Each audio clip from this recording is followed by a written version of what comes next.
Tube Tamil வணக்கம். அமெரிக்க அதிபரின் உத்தரவின் பேரில் பறக்கும் தட்டுக்கள் தொடர்பான 160 இரகசியமாக மறைத்து வைக்கப்பட்டிருந்த ஆவணங்களை அமெரிக்க அரசு வெளியீடு செய்திருப்பது காலை செய்திகளின் முக்கியமான விடயமாகும். டொனால்ட் ட்ரம்ப் இவற்றை வெளியிடுங்கள் என்று நேரடியாக உத்தரவிட்டதை தொடர்ந்து நேற்று மாலை இது வெளியீடு செய்யப்பட்டிருக்கின்றது. இந்த ஆவணங்களில் இருப்பது என்ன, இப்போது இதை வெளியிட வேண்டிய தேவை என்ன, இதனால் ஆகப் போவது என்ன, டொனால்ட் ட்ரம்பினுடைய நோக்கம் என்ன, இதை மறைத்து வைத்திருந்தது ஏன், இப்பொழுது வெளியிடுவது ஏன் என்பது தொடர்பான செய்திகள் வந்திருக்கின்றன. அதேபோல தமிழகத்தில் நடிகர் விஜய் ஆட்சி அமைக்கின்ற இலக்கை இன்னமும் எட்டி தொடவில்லை.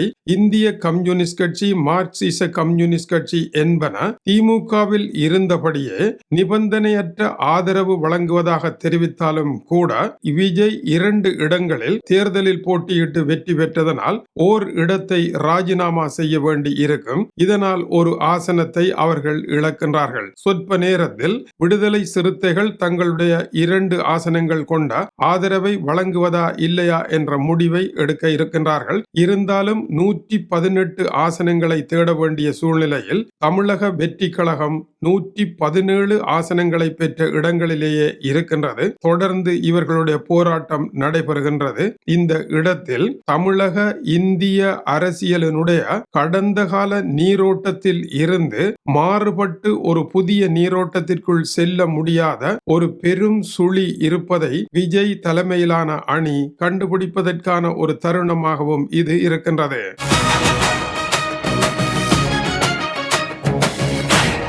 டொனால்ட் ட்ரம்பினுடைய 160 ஆவணங்களுக்கு உள்ளே பறக்கும் தட்டு என்பது உண்மையில் அண்டவெளியில் இருந்து யாரோ வருகின்றார்களா என்ற கேள்விக்கான பதிலை தருவதில் தொடர்ந்தும் தோல்வியடைந்திருப்பதே இந்த 160 ஆவணங்களின் விளக்கமாக இருக்கின்றது. டொனால்ட் ட்ரம்ப் மக்களுக்கு தான் வெளிப்படை தன்மையாக இருக்கின்றேன் என்று கூறுவதற்காக இதை வெளியிட்டிருக்கின்றார். ஒன்று.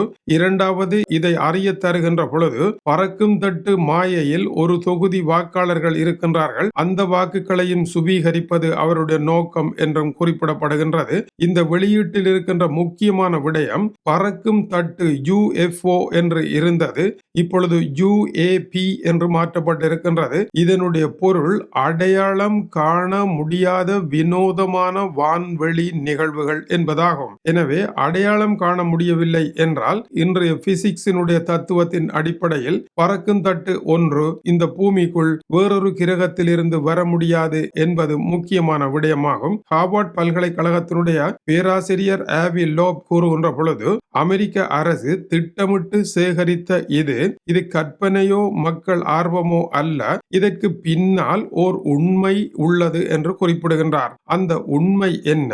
பறக்கும் தட்டு என்கின்ற போர்வையில் திடீரென நடத்தப்படுகின்ற இன்றைய AI தொழில்நுட்பங்கள் சார்ந்த தாக்குதல் ஒன்று பறக்கும் தட்டில் பழியை போட்டு விவகாரத்தை முடிக்கக்கூடிய இடம் நோக்கி நகருமா என்பது கேள்வி.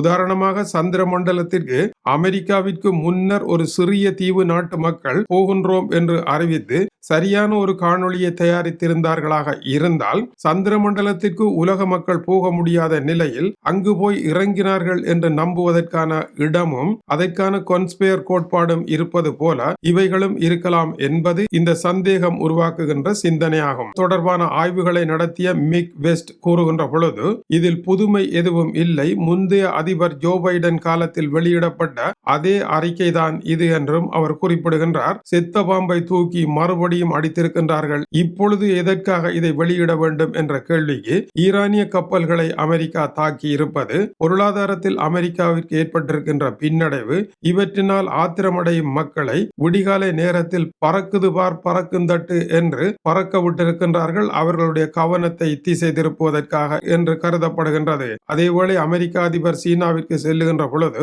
நாம் என்ன செய்வது, உலகத்தை பார்ப்பதா ஈரானை பார்ப்பதா, அண்டவெளியை கூட நாங்கள் தானே பாதுகாக்க வேண்டி இருக்கின்றது என்று கூறிக்கொண்டே அங்கு செல்வதற்கான வாய்ப்புகளை உருவாக்கவும் அவர் முயற்சி எடுக்கின்றார். உலக மக்களினுடைய சாப்பாட்டு தட்டில் மண்ணை அள்ளி போட்டு பறக்கும் தட்டு பறந்தென்ன விட்டென்ன என்று சீன அதிபர் கேட்கக்கூடிய வாய்ப்புகள் உண்டு. தமிழக அரசியலில்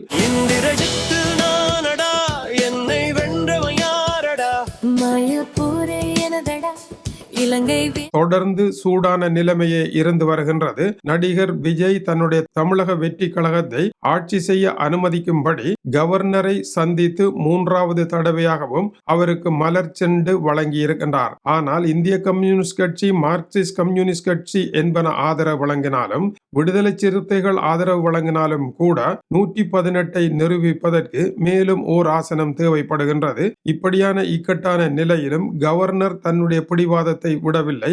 118 ஆசனங்களையும் நிறுவினால் மட்டுமே தன்னால் ஆட்சி அதிகாரத்தை வழங்க முடியும் என்று கூறுகின்றார். இந்த இடத்தில் பாஜக அரசு தமிழக கவர்னருடைய இந்த நாடகத்தை வைத்து கவர்னர் ஆட்சியை ஏற்படுத்தி அதிகாரத்தை தானே கைப்பற்றி ஆட்சியை நடத்தலாம் என்று தமிழகத்தில் பல பத்திரிகைகள் இன்று காலை செய்தி வெளியிட்டிருக்கின்றன.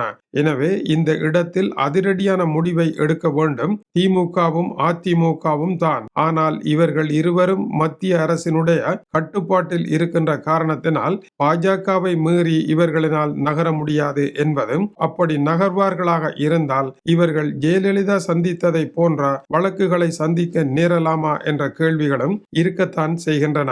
இதேவேளை நடிகர் விஜய் ஆட்சிக்கு வந்தாலும் ஜெயலலிதா அவர்களினுடைய வரலாற்றையும், அவருக்கு நடந்த சம்பவங்களையும், அவர் செய்த சம்பவங்களையும் அனைத்தையும் சீர்தூக்கி தன்னுடைய சிறந்த திரைப்பட வாழ்க்கையை விட்டு இங்கு வந்து ஒரு சிறந்த சீர்திருத்தத்தை ஏற்படுத்த இந்த பாலைவனத்தில் விவசாயம் செய்து வறுமையை போக்க முடியுமா என்று சிந்திக்க வேண்டிய நல்லதொரு பாடத்தையும் காலம் அவர்களுக்கு வழங்கி இருக்கின்றது என்றால் அது மிகை கூற்று அல்ல. தொடர்ந்து இணைந்திருங்கள். மேலும் சூடான செய்திகள் வந்திருக்கின்றன. இது டியூப் தமிழனுடைய உலக செய்திகளுக்காக டென்மார்க்கில் இருந்து கீசே துறை. வணக்கம் உறவுகளே.